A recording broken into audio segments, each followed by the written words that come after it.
Un saludo para todos los que están escuchando. Esta semana estuvimos en la radio.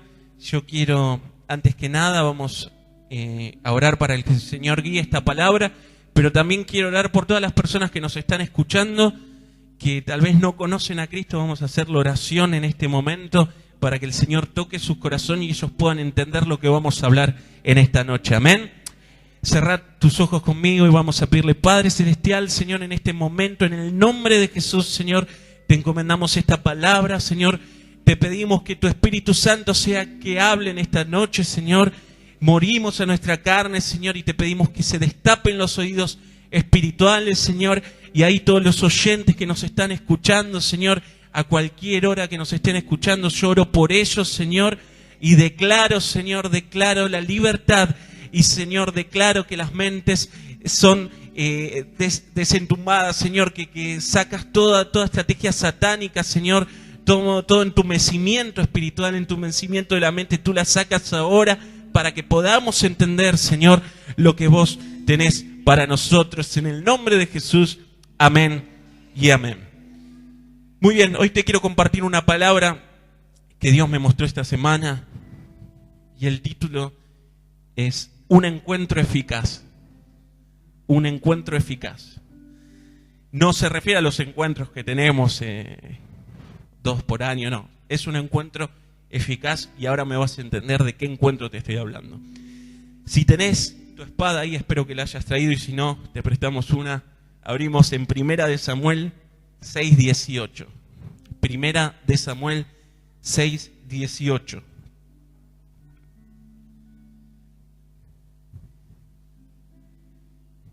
Y dice así, por ahí no lo entiendas ahora, pero a medida que pase la palabra vas a entender lo que Dios tiene para vos esta noche.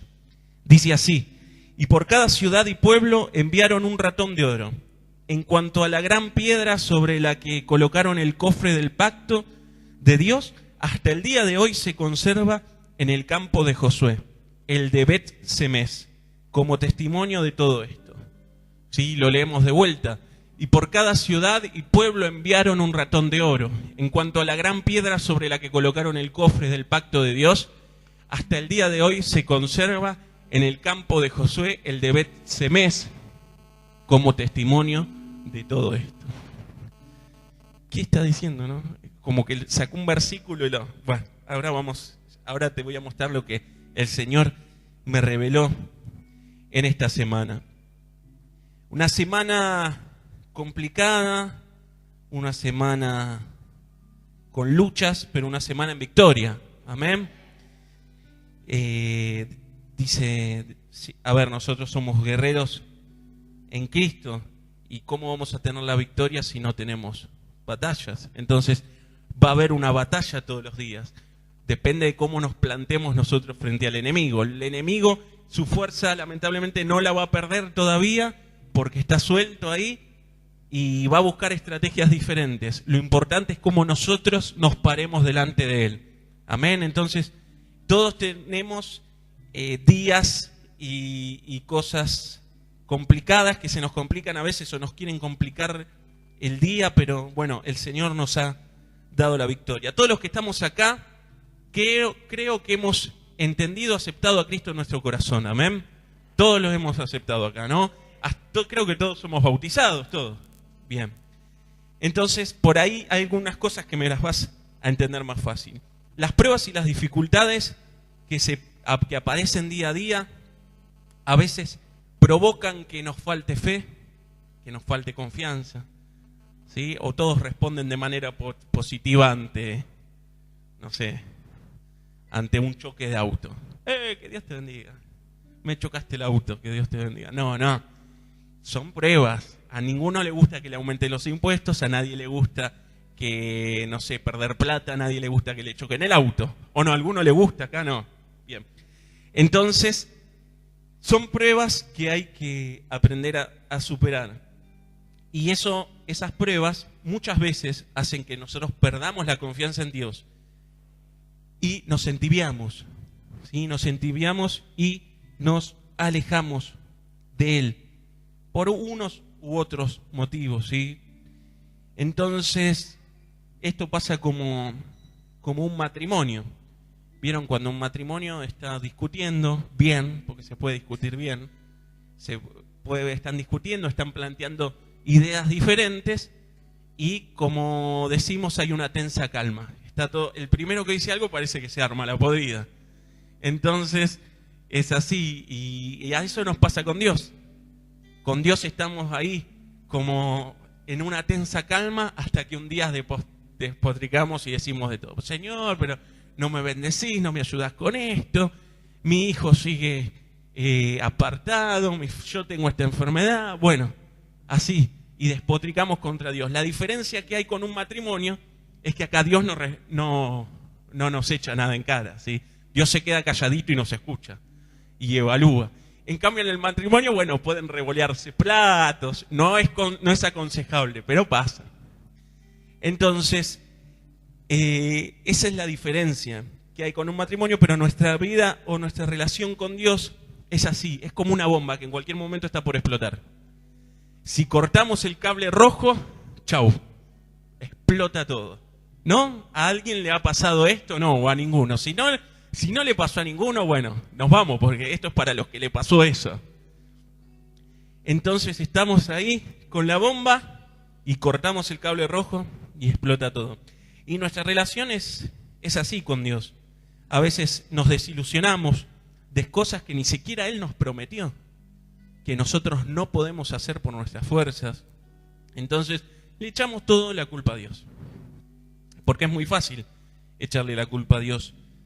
Muchas veces es fácil echarle la culpa a Dios porque no lo vemos, entonces le echamos la culpa a Él. Y hoy quiero hablarte, Dios me fue mostrando cosas esta semana, siempre hay que estar atentos, pero esta semana yo empecé a oler algo en el espíritu extraño. Hay cosas que no les conté a Cami que te vas a enterar ahora, pero bueno. Entonces resulta que el día lunes estaba en el colegio y empezamos a hablar con los chicos de Dios y de cómo Dios podía transformar las vidas. Y había chicos que realmente se quedaban impactados. Chicos, les estoy hablando de 12, 13 años, no les estoy hablando de grandes. Lamentablemente, hoy, en el mundo que vivimos, la madurez, entre comillas, la adquieren antes, ¿sí? Porque se crían en la calle, aprenden cosas que a mi edad por lo menos, o a la de ustedes, no quiero decir que sean viejos, pero no se aprendían antes. Entonces, hablando con los chicos, ellos me escuchaban. Y hay algunos que me decían, hacían esta cara, como diciendo, qué hambre, ¿no? ¿Qué me quiere vender ollas? ¿No? Y otros que me escuchaban y me miraban así. Y me decían, ¿es cierto eso? Y algunos que se les brillaban los ojos. Porque ellos sin conocer entendían lo que yo les estaba transmitiendo. Entonces, un chico me pidió hablar a solas. Y bueno, y estuvimos ahí en un momento compartiendo y me contó cosas muy, muy feas que él había vivido, pero me contó una cosa preciosa, que fue como Dios se le reveló a su vida. Y fue muy, muy impactante verlo en un chico tan pequeño. Y bueno, él me contaba que un día lo invitaron a la iglesia, chico que vive en la villa, un chico que, mire, todo lo que yo le diga se lo puede imaginar, pero lo que experimentó él es muy complicado, como los chicos de Villarrosa, los chicos de Güemes, que muchos han experimentado esas cosas feas, muy feas, y sabe a lo que me estoy refiriendo. Entonces él me contó que él fue a la iglesia y le contaron cómo era el mensaje de salvación y que lo entendió. Y bueno, pero él se fue de la iglesia entendiendo a media las cosas, ¿sí? Se lo transmitieron, pero él lo entendió a medias. Y me dijo, perdón, pero realmente impactó mi vida esto. Y me dijo que cuando él estaba en su cama durmiendo, lo llamaban por su nombre. Le decían, Marcos, Marcos. Y él se levantó y miró y no había nadie. Y estaba el hermanito, 2 hermanitos durmiendo al lado de él y estaban dormidos también. Y se vuelve a acostar y dice, Marcos, Marcos. Y dice que abre los ojos y se le aparece un ángel. Es lo que él entendió, veía una luz blanca que no lo dejaba ver. Entonces, dice que él me contaba que le dijo todo lo que le habían dicho en la iglesia, pero además le dijo, mirá, él tiene una familia que son 7 hermanos, los padres separados, se los querían llevar a otra provincia, y les dijo así, este ángel, era el Espíritu Santo para mí, pero él lo vio, él decía que era un ángel. Dijo, mira, yo voy a estar con vos siempre, siempre voy a estar con vos. Y todo lo que me pidas, yo te lo voy a dar. Entonces, esa experiencia, por lo menos yo no la tuve, me impactó muchísimo. Me hacía acordar a muchas personas de la Biblia. No son personajes, son personas, porque son personas como nosotros que experimentaron. Sí, tal vez lo experimentaron de otras formas, pero entonces Dios se le mostró a este chico que no conocía a Dios, que su familia no era cristiana, con solo 12, 11 años, y se le mostró ese día y le dio una palabra, ¿sí? Y esa palabra que Dios le dio, que le fue revelada a través de esta visión o de eso que vio él, fue un encuentro eficaz que tuvo con Dios. Amén. Y yo quiero hablarte de ese encuentro eficaz que debemos pasar todos los cristianos con Dios. Cada uno de nosotros debe tener un encuentro eficaz con Dios. ¿Por qué? Porque ese encuentro eficaz hace nuestro testimonio. ¿Sí? Cuando vos conocés o tenés un compañero de trabajo, ¿cómo le vas a hablar de Dios? Si no impactó verdaderamente tu vida. ¿Cómo le vas a hablar? Le vas a decir, no, yo voy a la iglesia el viernes, el domingo, el lunes a la tarde, y a veces nos juntamos los sábados a jugar a la pelota. Y bueno, para eso voy al club. ¿De qué Dios le vas a hablar? ¿Del que transformó tu vida? ¿De ese con que te encontraste un día y te habló y te llamó por tu nombre y cambió tu vida por completo? De eso yo te quiero hablar esta noche. De un encuentro eficaz. Y te voy a contar algunas personas que tuvieron encuentros eficaces en la Biblia. Y te quiero invitar a que si vos no lo tuviste, estés expectante porque en cualquier momento lo vas a tener. ¿Me estás entendiendo en esta noche? Amén. Entonces, por eso, ¿y por qué es tan importante el testimonio? Y no me refiero de dar testimonio de lo que es nuestra vida. No, me refiero a ese testimonio que vos contás cuando te dicen, ¿y cómo conociste a Dios? Porque yo te puedo decir, yo me crié en una familia cristiana, pero yo no conocía a Dios. Yo lo conocí cuando, mirá, yo lo conocí, me hablaban, pero el verdadero encuentro que tuve con él lo tuve en agosto del 2002 cuando se estaban bautizando amigos míos. Y yo los veía ellos bautizándose y yo sentía en mi espíritu, yo quiero estar ahí porque quiero seguirte, Señor. Y ese fue el día que Dios realmente me llamó y tocó mi corazón. Y no fue ni a los 8, ni a los 9, ni a los 10 años. Fue a los 17 años. Y yo siempre estuve en la iglesia. Entonces, olvídate si venís de un hogar cristiano, olvídate si te mandaste las peores macanas del mundo, olvídate de todo. ¿Sí? Lo importante es que vos tengas tu testimonio, pero no solo para impactar a los demás, sino para que te impacte a vos. Y en los días malos, en los días de la angustia, en esos días donde crees perder la confianza en Dios, vos recuerdes de qué lugar te sacó y puedas decir, no, Señor, vos me sacaste de lugares, tu amor y mi misericordia fue mucho más fuerte que esta prueba de este momento. Así que perdóname, Señor, no te voy a decir más nada. Yo sé que vos me vas a ayudar. Amén. Yo quiero que esta noche quiero llevarte a ese lugar que tal vez vos lo tenés, ese encuentro eficaz con Dios. Quiero llevarte a ese lugar en ese momento en el que vos lo conociste, o quiero que el Señor te muestre y vos lo busques y Él pueda realmente tocar tu corazón esta noche. Amén. Entonces también estaba escuchando, bueno, eso fue el lunes, me contó otro chico, otra experiencia que tuvo. Perdón, me estoy yendo ahora un poco, pero él es católico, le enseñaron cosas de las vírgenes, de los santos, pero cuando yo le explicaba qué era cada una de esas cosas. Él realmente lo entendía. Y me decía, como él me expresaba, ¿pero qué? Me engañaron todo este tiempo. Y sí, te engañaron todo este tiempo.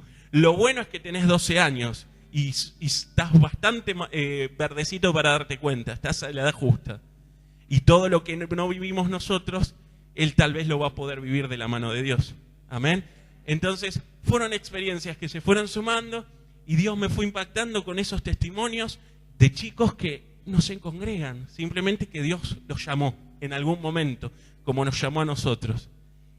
Y después estaba escuchando también por accidente el testimonio de Pablo Olivares, que seguramente lo escucharon en la radio, un rockero conocido, rockero cristiano, pero no era del bando cristiano.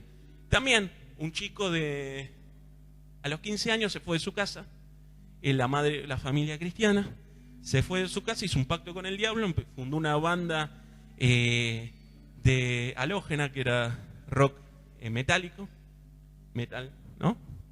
Rock metal, ¿se dice así? ¿Cómo se llaman los de tres? Tipo los Ramones, pero no eran tan los Ramones. ¿Qué sería? Punk rock, algo así. Bueno, eran teloneros de Soda Stereo, eran teloneros de Metallica, eran teloneros de Kiss, eran teloneros de otras de esas bandas, no me acuerdo ahora.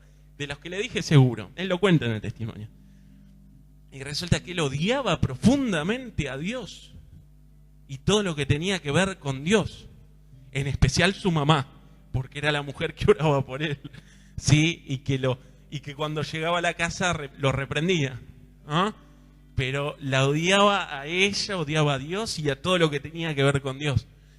Y resulta que haciendo una gira para los premios MTV, no recuerdo en qué año, debe ser 1998, 1997, haciendo cuentas, porque él tampoco es muy preciso, no lo cuenta bien con los años, pero en ese año, supongo yo, porque todavía estaba Soda Stereo, creo que se habían juntado o algo así.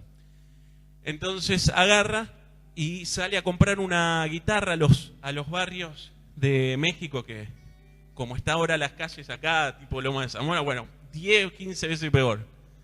Entonces dice que agarra y se los meten en un auto y los secuestran en una favela que se lo llama así también en México, en una villa, pero donde la policía no entraba ni a 20 cuadras. O sea, imagínense una ciudad donde la policía directamente no entra, porque los balean, rompe los patrulleros, todo. Entonces él estaba ahí, se lo hago rápido porque en sí no es lo que le quiero contar, pero forma parte del testimonio, de esa parte impactante que yo te quiero preguntar hoy, si realmente tenés ese testimonio en tu vida del cual Dios te rescató. Y dice que estaban ahí todos los de la banda, eran 3, estaba arrodillado, le estaban por dar un balazo en la cabeza.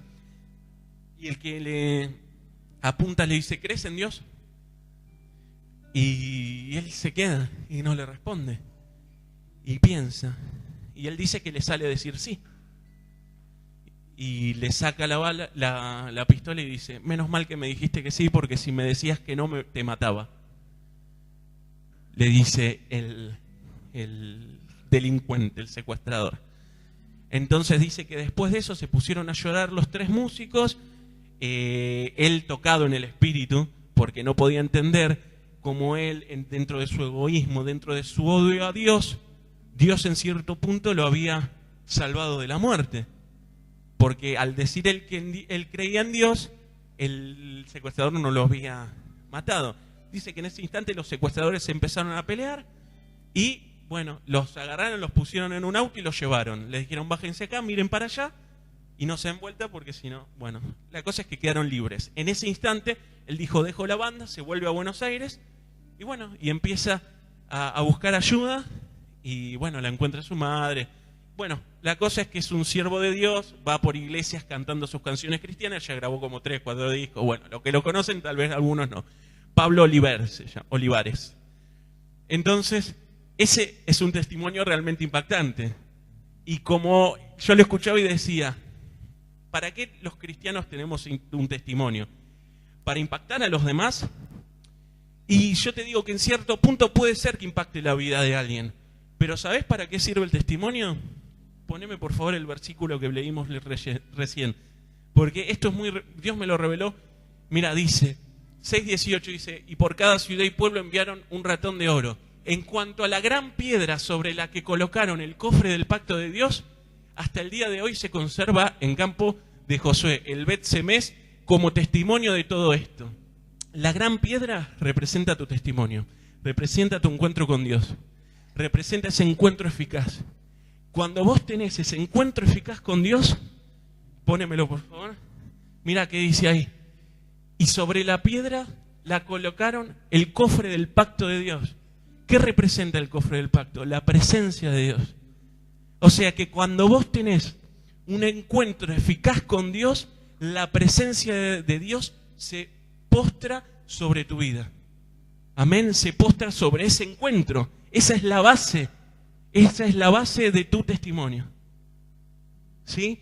Cuando vos tenés ese impactante testimonio para tu vida, no para la vida de los demás, para tu vida, y ves de dónde te sacó, ahí Dios empieza a ser el edificio de su presencia. Y ahí es donde Él quiere morar. Amén. Y esto es muy revelador, porque muchas veces no lo vemos así. No lo vemos. Tal vez venís convencido, convertido, no sé, no sirve. Mira, fui por años a la iglesia y no entendía nada. No entendía nada. Hasta que Dios realmente tocó mi corazón. Aún estando acá, los primeros años, cuando vine en el 2007, tampoco entendía mucho.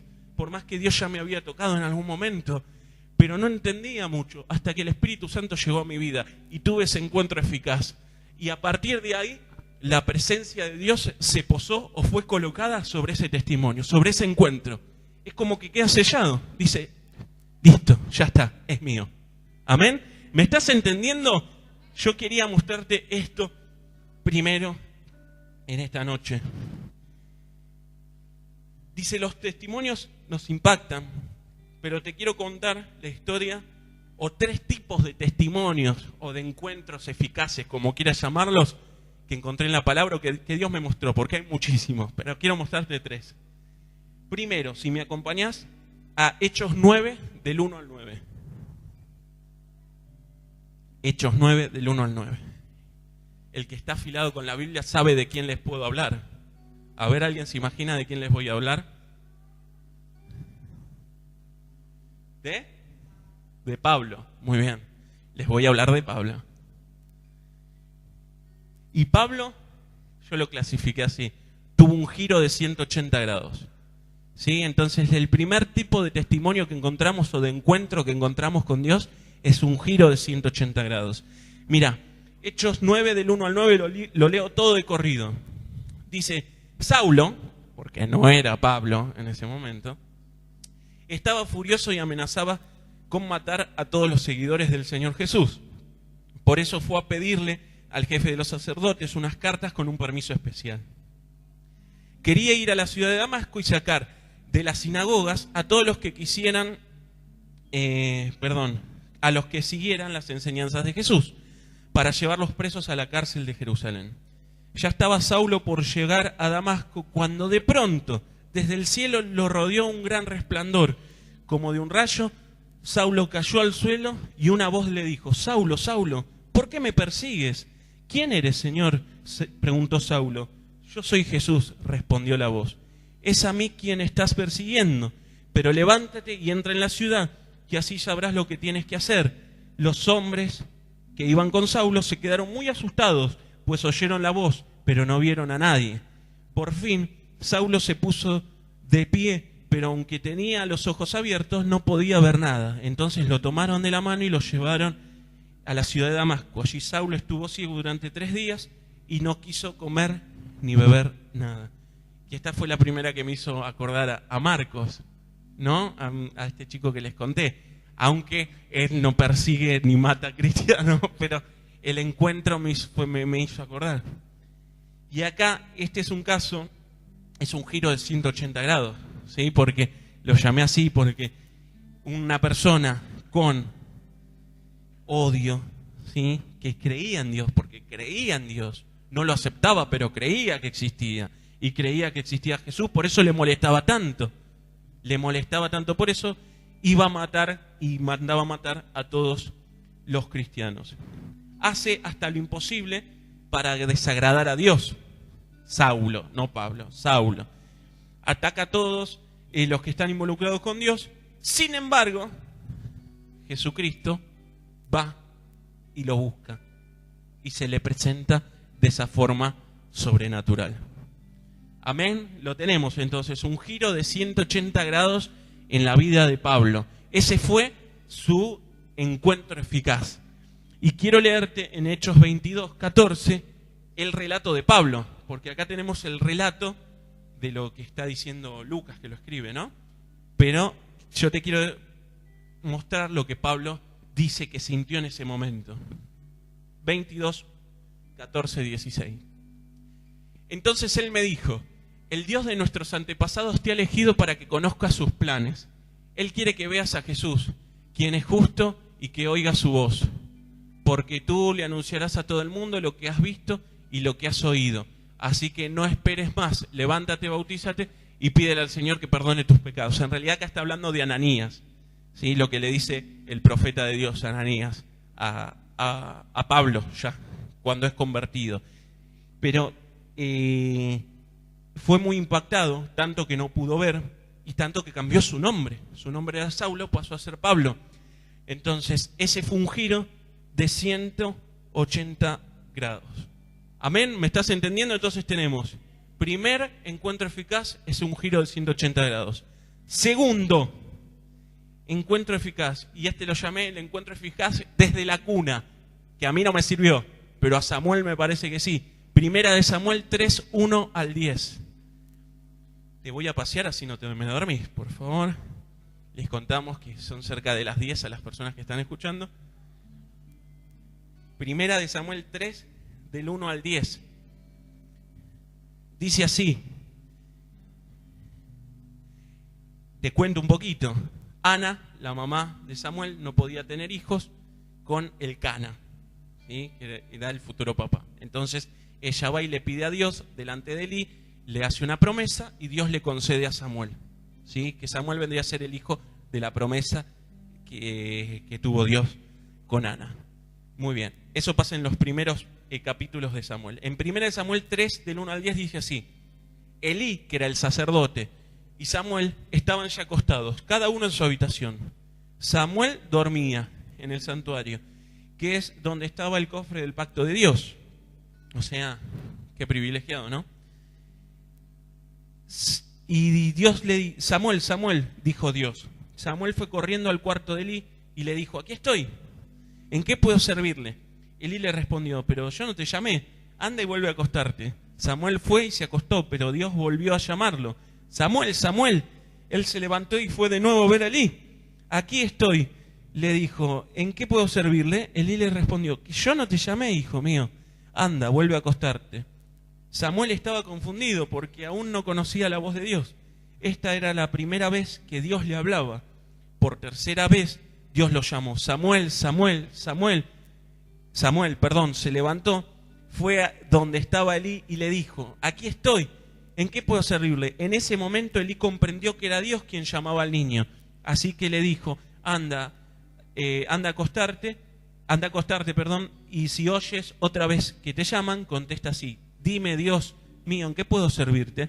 Samuel volvió a acostarse y poco después Dios mismo se le acercó y lo llamó como antes: Samuel, Samuel. Y él le contestó: dime, Dios mío, ¿en qué puedo servirte? Este es otro encuentro también que tiene algo parecido a lo que me contó este chico, ¿sí? Lo llamó por su nombre una noche a Samuel. ¿Y por qué le puse es un encuentro desde la cuna? Y porque Samuel estuvo consagrado desde chico. Es más, Dios se lo pidió a Ana después que nació y ella lo dejó vivir en el templo junto al sacerdote.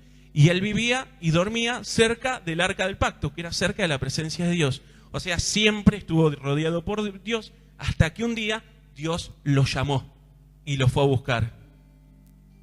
Dios lo llamó y lo fue a buscar. Te estoy acentuando estas cosas porque después el final tiene que ver con esto, así que recordalo. Dios lo llamó y lo fue a buscar. Entonces, en ese momento, Samuel tuvo un encuentro eficaz y vos sabés todo lo que le pasó a Samuel. Llegó a ser sacerdote, profeta de Dios, estuvo a cargo de Israel hasta que el pueblo pidió rey. Cuando pidió rey vino Saúl. 10 años después del reinado de Saúl, nace David. Y viene el 3, que es escogido para reinar, y ese es David. No los quise poner en orden cronológico a propósito, pero bueno, además primero está Pablo, del Nuevo Testamento, pero el tercero es David, y es escogido para reinar. Ese es el otro encuentro eficaz que puede tener Dios con nosotros. Tenemos el giro de 180 grados, acá no veo ningún asesino de cristianos, así que quédense tranquilos, pero nos puede parar en un caballo, yendo en caballo, se nos puede presentar el Señor y nos deja ciego de su presencia. Amén, a mí me gustaría experimentarlo. Pero bueno, entonces tenemos giro de 180 grados, tenemos el desde la cuna y el escogido para reinar. Y te quiero contar algo de David en 1 de Samuel 16, de 5 al 13. 1 de Samuel 16, del 5 al 13.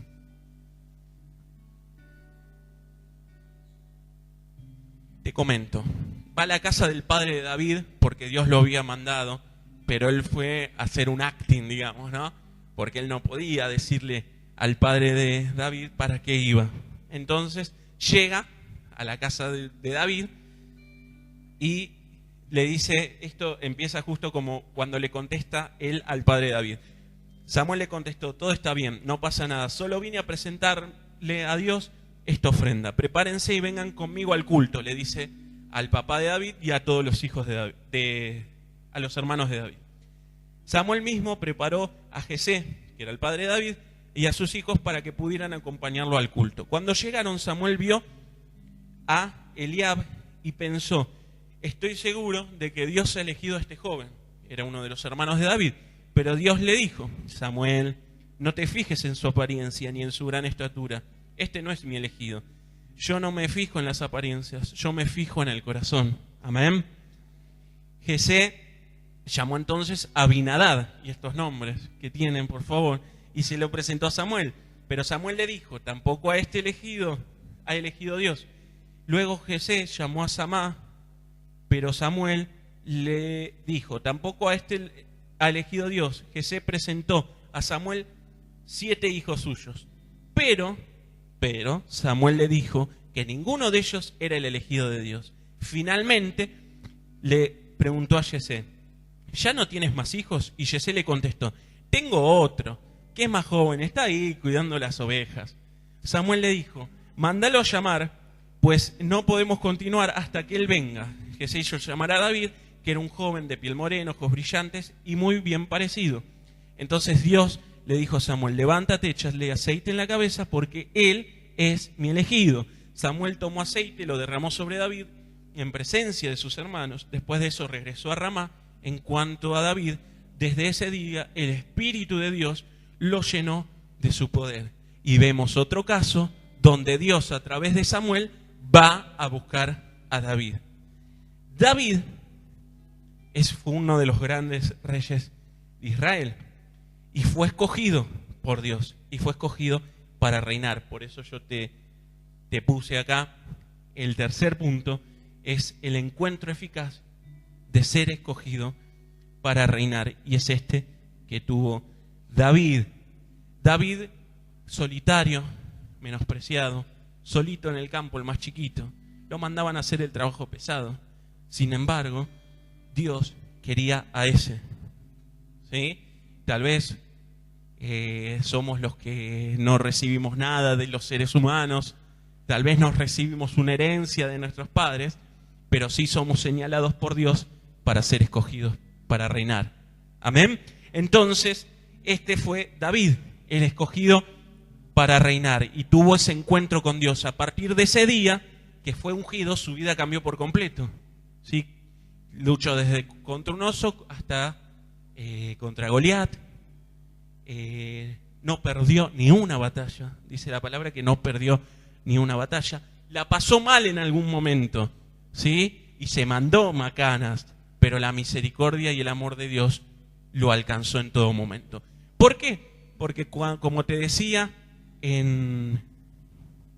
al principio, donde el testimonio que es la gran piedra, esa de que te hablaba, que está en 1 Samuel 6, esa gran piedra, allí fue posada la presencia de Dios. Amén. Y tenemos 3 personas, como Pablo, como Samuel y como David, que te quiero mostrar. ¿Y en qué se parecen a todos estos 3 personajes que te mostré y los otros que te conté y vos en esta noche? ¿En qué nos parecemos todos? En lo siguiente. Tenemos diferentes personalidades, ¿sí? Parecemos diferentes. ¿Por qué? Porque Pablo tenía odio, rencor, era pecaminoso, tenía pecado en su vida y había maldad. Samuel, lo único que sabemos es que él fue el fruto de una maldición de su madre. O sea, ella no podía tener hijos, sin embargo, Dios cumplió la promesa y nació Samuel. Y después tenemos a David, que era un menospreciado, un abandonado, el último orejón del tarro, ¿sí? Le podríamos decir. Sin embargo, y no lo busques porque te lo sabes bien, Apocalipsis 3:20 dice: yo estoy a la puerta y llamo. Si oyes mi voz y abres, entraré en tu casa y cenaré contigo. Amén. Y lo que te quiero decir, que estas 3 personas, como nosotros que estamos acá esta noche, fuimos, ¿cómo te puedo decir? Fuimos buscados por Dios, pero no buscados de una manera así por decir, no, Dios busca todo. No. Fuimos buscados en una forma muy particular, como lo fue Saulo, como lo fue David, como lo fue Samuel. Y me acordaba la obra de Villarrosa cuando está el Chapulín Colorado y le tiran de acá, espérate un tantito, dice, y le tiran de acá. Bueno, así a veces le hacemos a Dios. Dios nos llama, Sebastián. Espera un poquito. Sebastián, pará un poquito, espérate un tantito, como decía el chavo. Y a veces somos así, ¿sí? Pero Él es el que nos viene a buscar. Y si nosotros le abrimos la puerta de nuestra casa, dice la palabra, que Él va a entrar y va a cenar. Y yo te quiero que te fijes, porque cenar no es lo mismo que almorzar. Y en tu casa vos lo sabés. ¿Sabés por qué? Porque cuando vos almorzás en tu casa no están todos los de la familia, ¿o no? Unos están en la escuela, otros están trabajando. Sin embargo, la cena es el momento íntimo de toda la familia. Es donde están todos, casi siempre. Entonces, ese momento íntimo quiere, ese encuentro eficaz con cada uno. Tal vez es el mismo Jesús que se te presenta.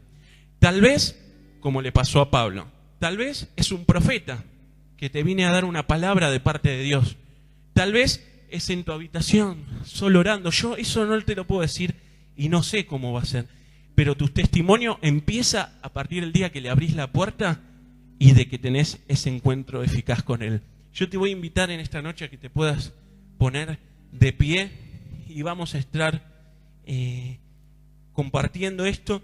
Y te vuelvo a leer en 1 Samuel 6:18 que dice: en cuanto a la gran piedra, que es nuestro testimonio, esa gran piedra representa nuestro encuentro eficaz con Dios. Sobre esa piedra fueron colocaron el cofre del pacto, que el cofre del pacto representa la presencia de Dios. Cuando nosotros realmente fuimos encontrados por Dios y tuvimos ese encuentro eficaz, nuestra vida se llena de la presencia. ¿Pudimos haber tropezado? Sí, pudimos haber tropezado, pero Dios en su amor y misericordia siempre está ahí, porque ese encuentro eficaz ya lo tuvimos. Te pido por favor que cierres tus ojos ahí donde estás. Pueden aparecer pruebas, pueden aparecer todo tipo de pruebas, como les pasaron, como nos pueden pasar en la semana, pero Dios siempre va a estar ahí porque su presencia fue fundada sobre el testimonio de nuestras vidas. Si tal vez no tuviste ese encuentro eficaz con Dios, vamos a estar orando ahora para que el Señor se pueda revelar a tu vida de la manera que sea, en el nombre de Jesucristo de Nazaret. Señor, yo te pido, Señor, que vos te reveles en esta noche y siempre estás ahí, Señor, en el nombre de Jesús. Señor, siempre estás ahí, en cada momento difícil, Señor. Tú nos estás protegiendo y tú nos llamas por nuestro nombre, como lo llamaste a Pablo, como lo llamaste a Samuel, Señor. Y nosotros queremos abrirte la puerta, Señor, para que tu presencia, Señor, sea derramada sobre nuestras vidas, Señor.